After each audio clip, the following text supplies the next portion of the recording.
Hello friends, how are you all? Today we are going to do Unit 1 from my English reader book. तो चलिए start करते हैं. B1 given below are the pictures of some famous sports person. Recognize them and write their names in the space provide. Recognise मतलब पहचानना है. ठीक है, recognise यहाँ बोल रहा है कि नीचे कुछ पिक्चर दिए हुए हैं और ये कौन है? फेमस स्पोर्ट पर्सन है. ओके, तो उनको पहचानना है. एक मिनट, पहचानना है उनको और उनका नाम यहाँ पे लिखना है. कहाँ पे? जो स्पेस प्रोवाइड किया गया है. स्पेस प्रोवाइड मतलब हम लोग ने इसको फिलअप कर लिया है. तो ये कौन है? ये फर्स्ट पर्सन ये दिए हुए हैं. ये कौन है पता है? नारायण कार्तिकेयन है ना. ये जो है ना, ये किस स्पोर्ट्स से है? ये फार्मूला 1 एक स्पोर्ट्स है. सुनिए कभी फार्मूला 1 स्पोर्ट? नहीं. फार्मूला 1 स्पोर्ट एक कार रेसिंग जैसा है. एकदम स्पोर्ट कार नहीं रहता है, स्पोर्ट कार. हाँ. उसी में वो बहुत ही फेमस ये प्लेयर है. फार्मूला 1 के चैंपियन रहे हैं काफ़ी वर्षों तक हमारे इंडिया के, है ना. ये नरेन फार्मूला 1 दिखा देंगे पिक्चर. उसके बाद है यहाँ पीटी उषा. तो ये पीटी उषा जो है, पीटी उषा एथलेटिक्स से रिलेटेड ये खेल. ये क्या करती है? रनिंग में बहुत फास्ट रन है. केरल की ये, और ये इतनी अच्छी धावक है, मतलब कि दौड़ने वाली है. इतना अच्छा दौड़ती है कि इनको ट्रैक एंड फील्ड की रानी कहा जाता है. और भी बहुत सारा इनको नाम दिया गया है ना. गोल्डन गर्ल ये कहलाती है. इनकी एक ऑटोबायोग्राफी लिखी हुई एक किताब है गोल्डन गर्ल. तो ये ट्रैक एंड फील्ड तो बता ही दिए हैं उस दिन. एथलेटिक्स में सारे खेल ट्रैक एंड फील्ड में होते हैं. तो ट्रैक एंड फील्ड की ये रानी कहलाती है. ये करती क्या है? रनिंग. बहुत फास्ट रनर है. यहाँ पे सुनील गावस्कर. सुनील गावस्कर किस खेल से रिलेटेड है? क्रिकेट से. ये क्रिकेट से है. ये काफ़ी बहुत ही बड़े प्लेयर है क्रिकेट के. यह है विश्वनाथन आनंद और ये चेस चैंपियन है हमारे इंडिया के. लगभग 5 साल तक 5 बार जो है इन्होंने चैंपियनशिप जीता है. 5 टाइम तक चेस के एकदम बहुत ही बड़े चैंपियन है ये चेस के, विश्वनाथन आनंद. इनके जैसा कोई चेस था ही नहीं. नंबर 1 थे वर्ल्ड के. ओके, तो ये 4 प्लेयर्स थे. बड़े ही ग्रेट प्लेयर्स हैं ये. और एक ये फार्मूला 1 के, और ये एथलेटिक्स के प्लेयर है, ये क्रिकेट के, और ये चेस चैंपियन है. चेस के प्लेयर है ना, Viswanathan Anand. Okay, now start the chapters.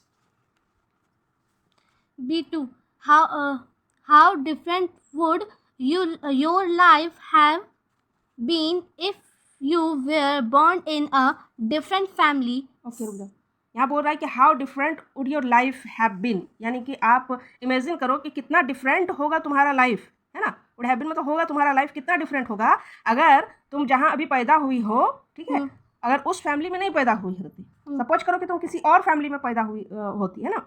Say in a different state or a different country. Okay, मान के चलो अभी हम लोग जिस स्टेट में पैदा हुए उस स्टेट में तुम नहीं पैदा हुई थी, और ना ही इंडियन कंट्री में. अगर फ्रांस में या जर्मनी में, जापान में, या कोई अदर पाकिस्तान में, अफगानिस्तान में, तो ये सपोज करो क्या हुआ रहता अगर तुम इस फैमिली में या फिर इसके अदर कोई स्टेट में या अदर कोई कंट्री में पैदा हुई रहती. कुछ सपोज कर पा रही है? अगर कोई दूसरी कंट्री में पैदा हुई रहती, अगर अफगानिस्तान, सीरिया जैसे कंट्री में पैदा हुई रहती जहाँ पे लेडीज़ को कोई ख़ास फ्रीडम नहीं है ना, या फिर यूरोपियन कंट्री में पैदा हुई रहती जहाँ पे कुछ ज़्यादा ही फ्रीडम दिया गया है, तो सपोज करो कि कैसा होता लाइफ. ओके, तो इस स्टोरी में जो है यहाँ पे जो बताया गया है, read to find out What happened when Sunil Gavaskar got mixed up at birth? हाँ, इसमें स्टोरी में हम लोग पढ़ेंगे कि किस तरह से क्या हुआ था.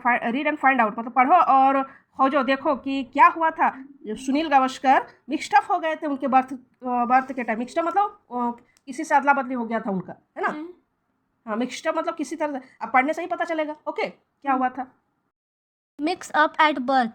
I may never have become a cricketer, and this book would not have been written if my uncle, Mr. Narayan Masuwekar had not come into my life the day I was born. जितना में वो पैदा हुए, है ना, जुलाई इतना में. जुलाई. बोल ये लिख कौन रहे हैं? ये बोल कौन रहे हैं? पेंसिल हटाइए. ये बोल कौन रहे हैं? सुनील गावस्कर बोल रहे हैं, है ना. कि आई मे नेवर हैव बोल रहे हैं कि मैं एक क्रिकेटर नहीं होता. ठीक है, मैं एक क्रिकेटर नहीं होता, और ये बुक भी मैं नहीं लिखा होता अगर मेरे अंकल मिस्टर नारायण अगर उस दिन मेरे लाइफ में उस दिन नहीं आए होते जिस दिन मैं पैदा हुआ था. ओके, तो मैं आज ना तो मैं एक क्रिकेटर होता और ना ही मैं ये स्टोरी लिख रहा होता जो इनकी ये ऑटोबायोग्राफी मतलब होता है अपनी जीवन गाथा लिखना, अपने जीवन के बारे में, लाइफ के बारे में लिखना। उन्होंने अपने लाइफ के बारे में एक पुस्तक लिखी है, बुक। उन्हीं उसी बुक से कुछ थोड़ा बहुत यहाँ पे कुछ लाइनें जो है यहाँ पे इस बुक में तुम लोग को पढ़ाया जा रहा है, ठीक है। It seems that Nan Kaka, as I called him. बोल रहे हैं कि वो उनको क्या बोलते थे, नन काका, है ना। तो वो दिखे नन काका, जिस दिन जो वो बोल रहे नन काका क्या, वो चाचा?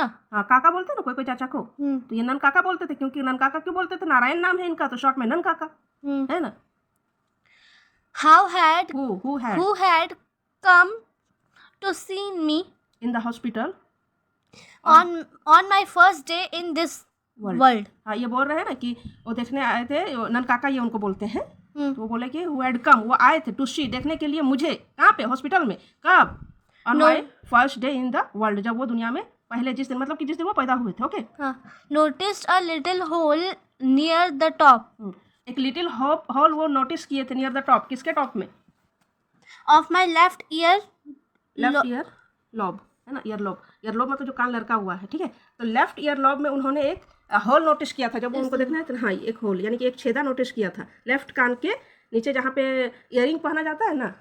ओके, गर्ल्स इयरिंग पहनती हैं तुम लोग, तो वहीं पे एक छेदा था। उनके बर्थ के टाइम ही क्या था, एक छेदा उन्होंने नोटिस किया था। किन ने? उनके अंकल ने, नन काका। The next day he came again, मतलब कि दूसरे दिन वो फिर आए। उस दिन तो देख के चल गए कि एक होल है इसके कान में। ओके, किसी ने नोटिस नहीं किया था, उन्होंने ही नोटिस किया था। नेक्स्ट दिन वो दोबारा आए, अगेन मीन्स दोबारा। and picked up the baby laying in the crab means पालना होता है। crab next to my mother.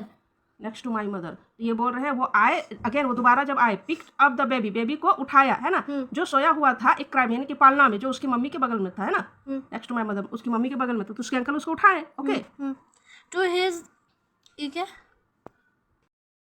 Utter horror मतलब होता है एकदम ऐसे डराना आवाज नहीं, तो ओ माय गॉड ये क्या हुआ, इस तरह से होता है ना। तो अटर हॉरर, तो is utter horror he discovered that the baby did not have the hole on his left ear lobe. हाँ, लोग देखो इसमें क्या हुआ कि उन्होंने वो तो पूरा घबरा के बोले कि ओ माय गॉड ये क्या हुआ। इनके जो होल था इसके लेफ्ट ईयर में, वो तो होल है ही नहीं इसमें। ओके, होल तो है ही नहीं, तो ये कैसे हो सकता है? मैंने तो कल ही देखा था कि इसके जो लेफ्ट ईयर लॉब में एक होल है। ओके, तो फिर उन्होंने नहीं फिर पाया उस होल को। A frantic search was made and was located. I was located sleeping peacefully beside a fisherwoman. Frantic search मतलब होता है पागलों की तरह ढूंढना। ओके, जैसे उनके अंकल देखे कि होल तो नहीं है, तो घबराहट वाली तो बात है ना, कि उस बच्चे के होल था, अभी इस बच्चे का होल नहीं है, तो पागलों की तरह ढूंढा जाने लगा। और मैं कहाँ मिला? I was located sleeping peacefully, मतलब आराम से सोया हुआ था। कहाँ? बिसाइड अ फिशर वुमेन, एक फिशर वुमेन के पास में आराम से सोया हुआ था। ओके,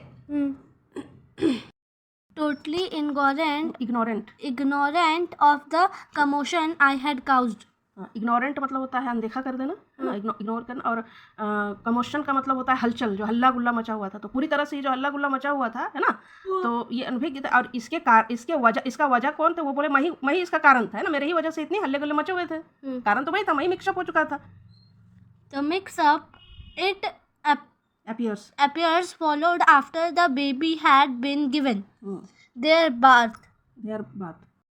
यहाँ पे है कि द मिक्सअप इट अपियर्स, मतलब ये जो मिक्सअप जो हुआ, अदला बदली जो हुआ, तो it appears followed after the, लगता है कि जो बच्चों को नहलाया जाता है ना, बच्चों को नहलाने के बाद एक ही साथ बच्चे नहलाए जाते होंगे, इसी के समय ये मिक्सअप हो गया होगा, है ना। ऐसा लग रहा है कि इसी के समय ये मिक्सअप हो गया होगा। Okay, I am grateful to my uncle for noticing the whole. हाँ, मैं बहुत ये खुश हूँ, अपने आप को सौभाग्य समझता हूँ अपना, कि मेरे अंकल ने इस चीज़ को नोटिस किया। सपोज करो अगर नहीं नोटिस करता तो मछली वाले के यहाँ ये रहते अभी, है ना। For I have often wondered what would have happened if nature had not marked me out, है ना। ये बोल रहे हैं कि for I have, मैं अक्सर ये मतलब ये सोचता हूँ, है ना, हाँ। कि अगर कुदरत ने मतलब ईश्वर ने मुझे ये मार्क नहीं दिया रहता तो क्या होता, अगर उन्होंने ये मार्क हमको दिए थे, ये होल हमको दिए थे, तभी तो मेरे अंकल ने पहचाना, नहीं तो न्यू बॉर्न बेबी सब तो एक ही जैसे लगते हैं। मिक्सअप हो ही गए रहते तो इनकी मम्मी नहीं पहचान रही थी तो अंकल कहाँ से पहचानते। अंकल ने वो होल नोटिस किया था जो उनको ईश्वर ने दिया था, है ना। नेचर गिवन मतलब होता है कुदरत ने दिया था, कुदरत को ईश्वर ने दिया था। ओके, परहैप्स मतलब शायद I would have grown up to be a fisherman working where somewhere along the west coast. हाँ, तो ये बोल रहे हैं कि शायद हो सकता है कि मैं बड़ा होता कहाँ पे, एक फिशरमैन का वर्किंग करते हुए मैं बड़ा होता, है ना। और कोई वेस्ट कोस्ट के किसी मछुआरे में कहीं पे जो है हम काम कर रहे होते, है ना। कहाँ पे वेस्ट कोस्ट किसको कहते हैं? वेस्ट कोस्ट, ये वेस्ट कोस्ट किसको बोलते हैं? वेस्ट कोस्ट नहीं पता है? नहीं। देखो इंडिया के मैप में देखती है, एक साइड जो है अरबियन सी है और एक साइड क्या है, बे ऑफ बंगाल है। ठीक है, ये साइड बे ऑफ बंगाल है, ये साइड अरबियन सी है। ओके, तो ये साइड का जो एरिया है ना, कोस्टल एरिया कहते हैं समुद्र के किनारे को। ठीक है, तो ये ईस्ट है, है ना। और ये वेस्ट है, तो इस साइड के किनारे को, समुद्र के किनारे को वेस्टर्न कोस्ट कहते हैं, है ना। इसको वेस्टर्न कोस्ट कहते हैं। तो ये बोल रहे हैं कि मैं कहीं पे, क्योंकि ये जो है सुनील गावस्कर का बोर्न ये कहाँ पैदा हुए थे? मुंबई में। तो ये मुंबई साइड में है। ये बोल रहे हैं कि मैं इसी साइड में कोई मछुआरे के यहाँ मैं पला बड़ा होता और मैं यही वेस्टर्न कोस्ट में कोई काम कर रहा होता। ठीक है। And what about the baby who for a spell took my place? और फिर वो उस बच्चे के बारे में सोच रहे हैं कि क्या होता जो कुछ समय के लिए मेरे जगह पे आ गया था। अगर वो यहीं पे रहता तो फिर उसका लाइफ क्या रहता, मैं वहाँ रहता तो मेरा लाइफ क्या रहता, है ना।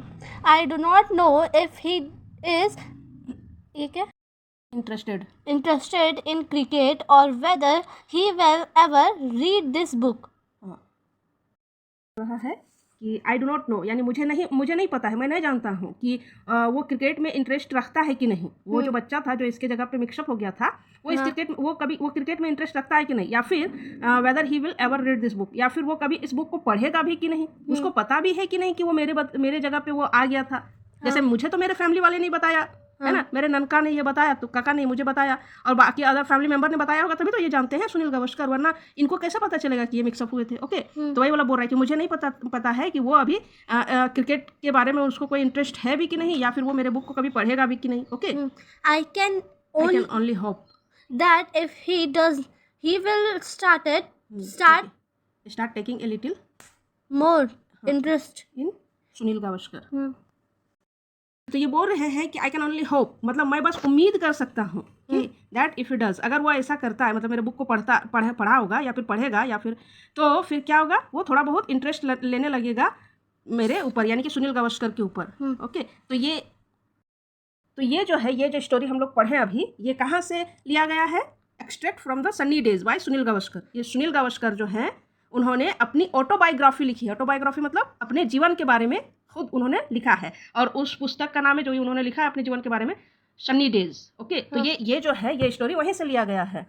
तो ये क्या रियल स्टोरी है? हाँ, ये एकदम रियल स्टोरी है, बिल्कुल रियल स्टोरी है।